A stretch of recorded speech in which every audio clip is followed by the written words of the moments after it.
Hello, my name is Justine Kincaid, and I'm an Instructional Systems Specialist at the United States Air Force School of Aerospace Medicine. Let me give you a quick overview of what we are going to discuss today. By the end of this video, learners should be able to define cognitive load theory, define cognitive theory of multimedia learning, identify and provide examples of 3 theory-based instructional design principles intended to reduce extraneous cognitive load, and identify refutation text. Let's start by talking about cognitive load theory. Cognitive load theory is a theory about how the human brain works. Specifically, it takes into account the limitations of the working memory and human cognitive architecture. The cognitive architecture, which is fancy talk for how the mind works, dictates the working relationship between working memory and long-term memory.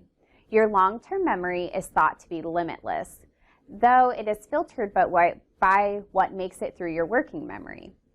Next, we will discuss the cognitive theory of multimedia learning. In this theory, we consider how the human brain learns, similar to the cognitive load theory, but it takes into account how the brain can learn from words and pictures. Words can be in spoken form or text, and pictures can be still, animations, or in video forms. With those theories in mind, let's now move on to talk about the theory-based instructional design principles that are intended to reduce extraneous cognitive load. In total, there are 5 principles, but today we're just going to talk about 3 of them. The 3 principles that we are going to talk about today are the redundancy principle, the signaling principle, and the coherence principle. The first one is the redundancy principle. This principle suggests that learners learn better from graphics with narration as opposed to learning from graphics, narration, and on-screen text.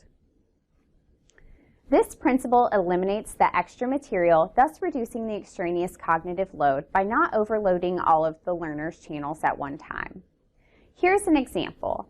Let's say that I'm teaching a basic instructor skills class, and I want to talk about the cognitive counseling approach.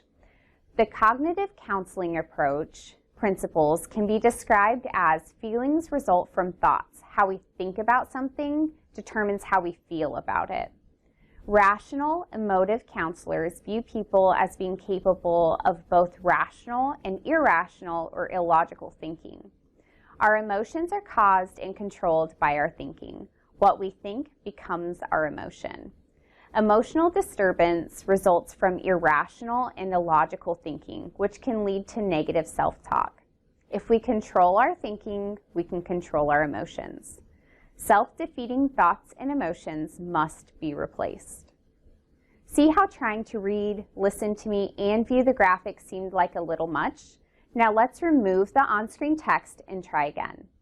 The cognitive counseling approach principles can be described as feelings result from thoughts. How we think about something determines how we feel about it. Rational, emotive counselors view people as being capable of both rational and irrational or illogical thinking. Our emotions are caused and controlled by our thinking. What we think becomes our emotion. Emotional disturbances result from irrational and illogical thinking, which can lead to negative self-talk. If we can control our thinking, we can control our emotions. Self-defeating thoughts and principles and emotions must be replaced. See how much easier it is to listen to me when the element of reading the on-screen text was removed? The next principle is signaling principle. This principle suggests that learners learn best from multimedia when there are cues that attract their attention to support essential processing. Using this principle, it can help eliminate extraneous cognitive processing by giving the learner cues on what to process. Signaling can be as simple as words bolded or underlined to highlights, boxes, or arrows. So let's go back to our example of teaching a basic instructor skills course, and we're teaching about cognitive approach to counseling. See how difficult it is to listen to me talk while you see this big paragraph? It is hard for the learner to process what they need to know as they are too busy trying to read the entire passage. So let's use the signaling principle to reduce the extraneous processing. So let's say I want my students to focus on the bullet about negative self-talk. I've signaled to it to draw their attention so that they don't have to waste time and thought into searching for the picture for what I want them to see. By doing this, it allows the learner to process the essential material or the material that they need to know and helps reduce the extraneous processing.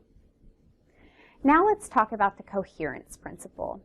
This principle suggests that learners learn best when extra material is excluded as opposed to being included. Removing extraneous materials eliminates the extra just for fun stuff and gives the learner information that they need to know to reach the objective of the lesson. An example of coherence is if I was teaching about cognitive counseling approach and I showed this slide that has all these fun pictures about the brain, but I continue to talk. Feeling results from thoughts. How we think about something determines how we feel about it. I never tie in the pictures that you see here on the slideshow. As a learner, you may find yourself looking at all of the cool, fun pictures and trying to identify the correlation more so than listening to me. So now look at the slide as I read the same few lines.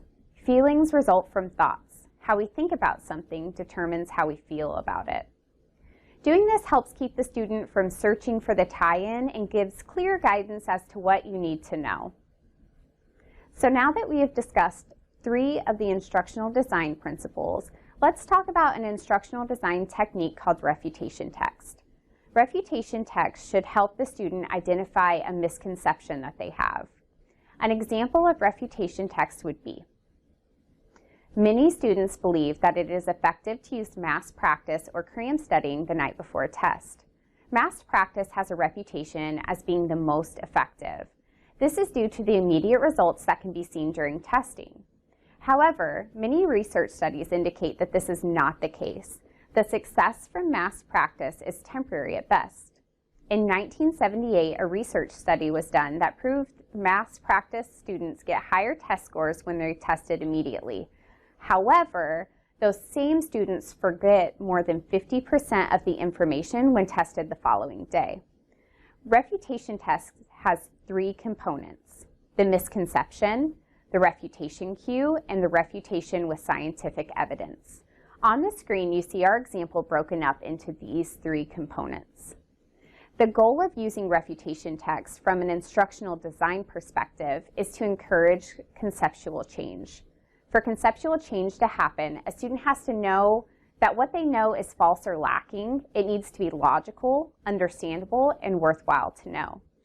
Refutation text can play a role in showing the student that they are either missing knowledge or that they had a misconception about a topic, which opens the door to conceptual change.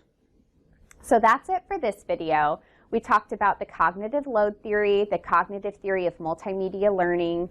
We identified and provided examples of 3 theory-based instructional design principles intended to reduce extraneous cognitive load.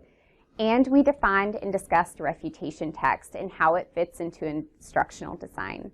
Please let me know if you have any more questions or if you require further clarification.